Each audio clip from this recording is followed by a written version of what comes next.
Welcome guys to the next game review that I've been planning out for a couple of weeks since the last review that I had made, which was reviewing World War Z. As you can tell, I'm by myself right now. I don't have the 3, 2, 1. But let's actually go back to that clip. Let's re-watch that funny introduction. But they can see. Okay. 3, 2, 1. There were a lot of funny moments in that video. I honestly cannot comprehend how much there was. I was watching it over and over again, not for my sake, but just for the sake of just making sure everything was right, everything was said properly, everything was spoken properly. And yeah, there were a lot of funny things that went on that I didn't notice while filming. I don't know how. But anyway, yes, today I am doing a review on the game Level 7 Escape. Let me tell you something. This game is amazing. I absolutely love it. And I'm not just saying that. I mean, there's always going to be a gripe and there's always going to be a problem with certain board games. But this one, for me, I really have nothing. I really have nothing bad to say about it, honestly. I mean, everything is so... It's just alive. Almost. It's just alive, and every single situation, every single scenario that you go through, it's just, it mind blows you. Me personally, I like playing this game when I have like a little bit of horror music in the background. Remember what I mentioned in the last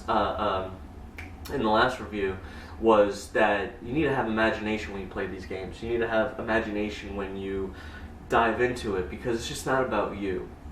It's about the characters within the game. It's about what you're seeing and what you can create with your mind. Just a couple of days ago, I was playing Rise of the Zombies with my father, which is another review that we're actually going to be doing. I have a whole stack of reviews that I'm actually going to be hitting up, but for right now, I'm just doing kind of the games that I have. And he said it. He goes, it's the fact that you can't really see. Almost like when you watch TV, you can see certain things. When you watch a movie, you can see what's going on. It's almost like when it's plastered on a photo, and you have certain characters within that area. You see them in your head. You see what they're doing in your head, and you kind of know what they're going through. You can feel what they're going through. And that's pretty much what it is with this game, Level 7. I mean, you see your character, okay, this is like a miniature. Let me bring this up a little bit. This is like a miniature cardboard made character that you put on a stand, and you just stand there, and all the bad guys, or so to say, have the same thing. They all have their own stand. Here's the alien, and here's the guard. Clones and guards, if you will. I mean, they're all made completely fantastic. I mean, just the feel of them. They're tough. They're gonna last. They're gonna last a nice long time. They come in 10s. This is like pretty much just 3 to 10 right here, and then the same for the guards, 3 to 10. So, and everything's in numeral order. So pretty much, let's say if you were to spawn a clone at a certain in a certain location or a certain tile, I'm gonna explain that to you. On the spawning process, you pretty much start from 1 to 10, or however many the scenario says. Like this scenario I have right now is scenario 1. One thing that you will like here is that you have level 7, you got the rule book and you got the scenario book. I kind of like that, so that way it's like nice and spread out. It's not too much in one in one sitting. So like this right here is set up for scenario 1. Right now you got 8 tiles, 6 tiles, and then the remaining tiles you have. So you're going to create reserves for your clones and for your guards. So you're going to basically take whatever you need within the stack, and then you're going to put them to the side. The rest kind of go back in the box, or you just put them in the side for, when there's a rule saying that, put a guard or a clone in the reserves. So like for this one, it's clones get reserves of 6. Guards get reserves of 4. So you pretty much want to create your reserve. So right now I have 3 to 6 right here, So I'm going to put them like right there, and then 3 to 4 right over here, and then the rest kind of get put to the side. Now, I brought up spawning. So how do you know when to spawn a clone or when to spawn a guard? Well, that's the interesting part, because right here you get, in this game you get event cards, okay?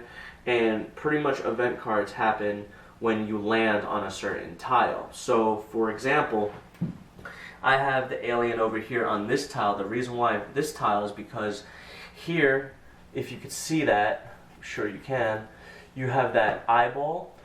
That indicates fear, okay? And I'm going to get to that as well. That indicates fear, so it's a fear location. So you're going to want to, whenever you draw an event card, you're basically going to do challenges, okay? Well, let me come to you guys. Hold on. So pretty much right here, you're going to, if you landed on a fear icon tile, you're going to do the challenge that pertains to fear. If you land on this, which is a security tile, you're going to go ahead and do the challenge here.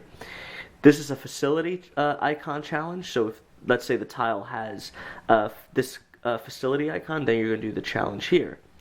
Now, in this top box right here, as you can tell, it's all black. Now, if you get one of these two right here, so right now, you get the black. This is a spawn zone right here, as you could probably look at it. It's kind of like what spawns. So if it's completely black and there's nothing in it, you draw the card. You don't got to worry about anything else. That's pretty much for spawning. So right here, as you can tell, it's got the clone and the guard. If you were to draw one of these cards, you know, once you were done with your movement turns or you were done with the challenge, I like to go in order. Spawn first, challenge, and then right down here on the bottom of the card, you get these kind of like these pictures. Okay, so the pictures are numbered from 1, 2, 3, and 4. So pretty much what that indicates is this is the amount of players that are playing. So if you're playing by yourself, it's 1. So you would focus on what's going on here. If you were playing with 2 players, you go to 2. 3 players, you go to the third one. And then for 4 players. Now these indicate activations. So the way activations work is a clone will either move, or if they're in the same vicinity as you, they're going to attack you. And just as an example, let's say if you're going to get cards with this that have double icons, that means that the clones will activate twice. Guards will activate twice. In this one, you want to go in order. So here you have the clone on top and the guard on the bottom.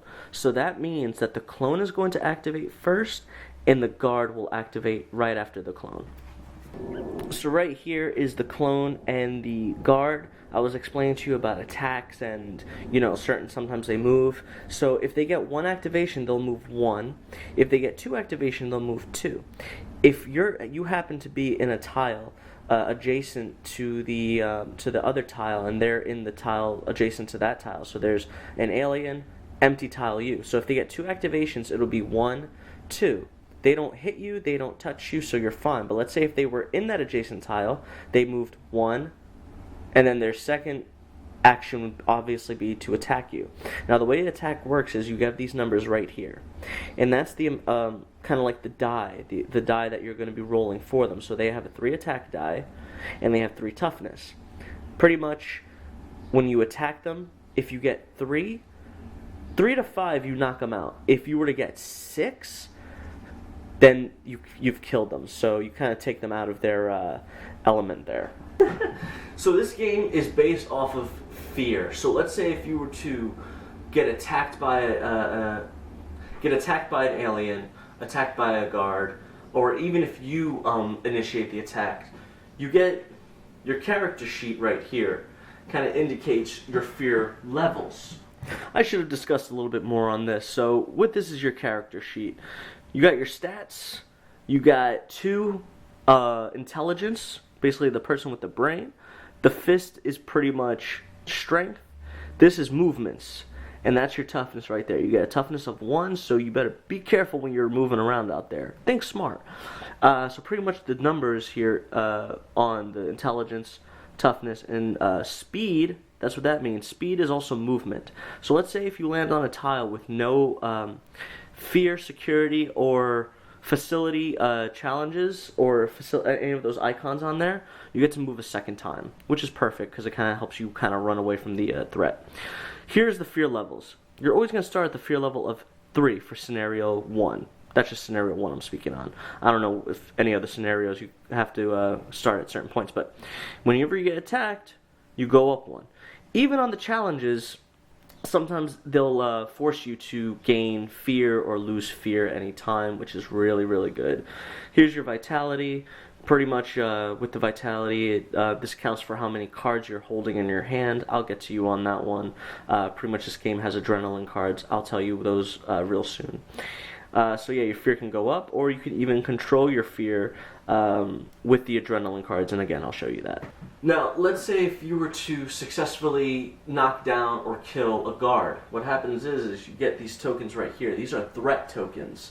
The more threat tokens you collect, the more you go into lockdown, which is that. And lockdown's a very scary thing to go through. I've been in lockdown probably once, and it was no fun. It was no fun. So try to at least sneak away from those guards. You'll learn a lot about that in the rule book, or maybe I will just do a full gameplay review, gameplay, not review, a gameplay on level 7, and I'll show you. I'll put on the music stuff. You'll have music in the background, kind of giving that feel, that incredible feel of the game. So level 7 is phenomenal, great game. I mean, I'll show you some of the artwork right here. I mean, they pay very close attention to detail, and it definitely creates a certain atmosphere of you being inside a facility, just kind of roaming through corridors after corridors. See, as you can tell, there's an icon that I was telling you about. If you were to land on this, you draw an event card, and then you do the fear challenge. But yeah, I mean, you can't get any better. Also, the thing I like about this game is that you get to use vents, and vents sometimes can actually affect your fear in a way. If you go through a dark vent, then obviously your fear goes up. And doors always have to be aligning. I mean, it can't be door to wall, door to vents. It's got to be door to door all the time. So make sure when you create when you're building the board itself, you want to pay attention to that. And I'm going to kind of show you how that works. So let's say you're traveling through certain corridors and you've got to get to a certain point. How do you go about doing that? Pretty much it's just these square tiles. You know what I'm saying? So how do you go about really traveling into another zone? Well, you got these tiles here. All right. So what you do is you pick up a tile, and then you're gonna go door to door. So over here, my character has a door. So I'm just gonna take the tile, put him on, move him in. That's his first move. There's no icons there, so guess what? I can actually move again into another room. Now mind you, you get 2 of those moves. So once your second move is done, you still have to draw an event card. Again, I'm going to do gameplay on that. I guess this is like a tutorial / review, which is good. I mean, it gets you guys up to speed, just in case if you're interested in purchasing level 7 Escape, you want to know a little bit more about it. Let me tell you something. Components, like I said, from World War Z, you get the little pegs. This is perfection. You get your character, you get the spawned aliens, and you get your spawned guards, and then you just move about the board getting to your destination. You get 4 characters here. I have 1 set right here, but there's 4 more. You got 2 guys and 2 girls, which is awesome. You get a certain amount of skills, and all the skill cards do something completely different. I have linebacker and paranoid. So with that, I get a +1 on intelligence and a +1 on strength. So that's 3 for strength, 3 for intelligence, and that's how much dice I'd be picking up. Let me just let you know something about these dice. These dice are the most amazing thing I've ever seen. There's 8 of them, and I'll show you why they're so cool. So the dice right here is not like your normal 1 to 6 dice. It has photos on it. So here's obviously double movement, a double speed, if you will. You got strength, intelligence, and speed. You got the double intelligence, and of course you got the double strength.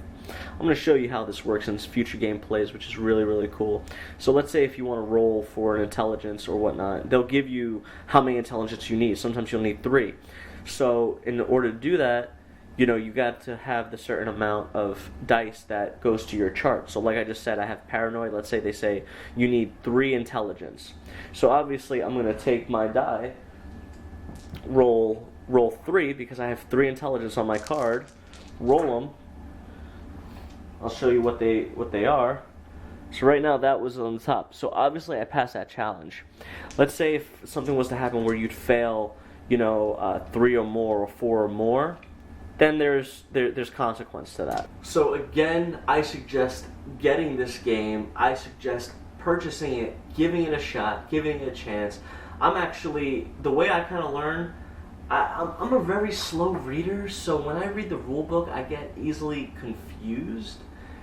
My biggest way of learning is to go through the rule book, practice a little bit. If I fail, I go onto YouTube. I thank all you guys who are playing board games out there, doing playthroughs, so people like me can learn at a fast pace. I was just watching videos on how Zombicide works, and I feel like I'm definitely getting there. I'm actually going to collect try to get the whole collection. But this game is great. Last time I gave World War Z a 3, Dana gave World War Z a 4. Hands down, I'm giving this game in its entirety a 5. And I don't normally like to do that. I'm not trying to be biased just because, oh, it's my favorite game. No, it's everything that I can hope for in a board game. It hits my imagination. When I'm reading a book, I like to picture what's going on in the book in my head. Kind of like play it out like a movie. That's what this is doing for me. It does that for me. It hits my imagination into a level that I never thought possible. So I'll get my horror music, I'll play that in the background, and I'll just move around. And it's like I feel like I'm there. So guys, definitely get this game. Give it a shot. Give it a chance. I mean, World War Z was Dana's #1 favorite game. This is my #1 favorite game. So I absolutely enjoy it. I absolutely love it. And there's nothing that can replace it. So far, I have the expansion for it, which is level 7 Lockdown, and then I have level 7 Invasion. The one level 7 that's really hard to find for me right now would be level 7 Omega Protocol. I feel like I feel kind of out of it right now because I have level 7 Escape, and now I have level 7 Invasion, so there's that middle point that I don't have, and that's something I'm working towards. But guys, definitely purchase this game. This game is absolutely solid. I mean, the artwork is beautiful. I mean, the contents and components and everything. I mean, there's a bunch of components still in the box that I have not shown. I mean, the only components I have here is a locked door marker and a locked vent tile. So it's one of those things where it's like, it's perfection at its finest, for me at least. I mean, I talk about this game all the time. Level 7, level 7, level 7. And honestly, just get it. Get it. You'll love it. You won't be ashamed of it. I watched, I forgot the guy's channel, but I watched him, and he just describes everything. He was like in the rule book, a human speaking rule book, and it was just great. So I'm definitely gonna be playing this more and more and more. I've played Scenario 1. Let me tell you something about it too. I've played Scenario 1 probably 15 times, and every single thing that happens in the game is different every single time. It's different. You're never going to get the same kind of situations happen. They're all different. Oh, my bad. Let's try backtracking a little bit to when I was talking to you guys about the adrenaline cards. I just looked at this and I'm like, I didn't speak to them about the adrenaline cards. How bad am I? So let me show you these adrenaline cards. Adrenaline cards. Oh boy. So the way this works is, as if you remember, I kind of went with the person's card and I showed you the vitality. So let's say if they had a vitality of 4, right? You'd hold 4 of these cards, and each of them do something different, whether it's gain a fear or the bottom part. So you can choose which one to do. You don't do all of this. You kind of choose which one to do. So you gain a fear to gain 1 strength, or you can gain 2 fear. Right, this is 2. Yeah, this is backwards. So to gain 2 fear to place a blocked vent marker on any vent on your tile. So these cards also give you an edge. So like for this one, you get to lose 2 fear to gain 2 intelligence, or lose 2 at any time to cancel 1 clone activation from an event card, which is perfect. Now, if your fear is high, aliens, the clones will automatically be gravitated to you. They'll use something called the alien zone, which is where they're actually allowed to use vents to use a little shortcut to get to you. That's, oh my, it's scary. Okay, just stop it. It's scary. All right, just letting you know. You're talking to my hand, for crying out loud. You're talking to my hand. Let's say if you want to control your fear 2 by lowering it down a little bit, they give you this option down here on the bottom. Now, the option down here says discard at any time to raise or lower your fear by 1. So you're always in control of your fear. Now, this is also your health. This is also your health. So you gotta ration these really, really good. So I mean, if you leave yourself at 1. I'm just saying, this is your health point. Once an alien or a guard attacks you, and you're at a 1, and their attacks are higher than your toughness, you're done. You're not entirely done, because the rules do say that you can actually move your vitality down 1. So instead of the next turn when you come back, you only have 3. And then let's say you lose like all 3 of these, you're dead. So again, let me just say, level 7 is a great game. I would play it every single time. I'm up to scenario 3 right now, because what I like to do is when I learn how to play a game, I'll do scenario 1 multiple times. Then I'll go from scenario 1 all the way to scenario 2 multiple times, just so I have a base, just so I know what I'm doing, just so I know the story. So once I'm ready for the scenario 3, guess what? I am going in strong. So honestly, guys, grab this game. It's a phenomenal game. Again, I give it a 5 as a rating. My #1 favorite. It definitely, opens up your mind to what board games are becoming, and this is definitely just one of those board games that's the perfect example of that.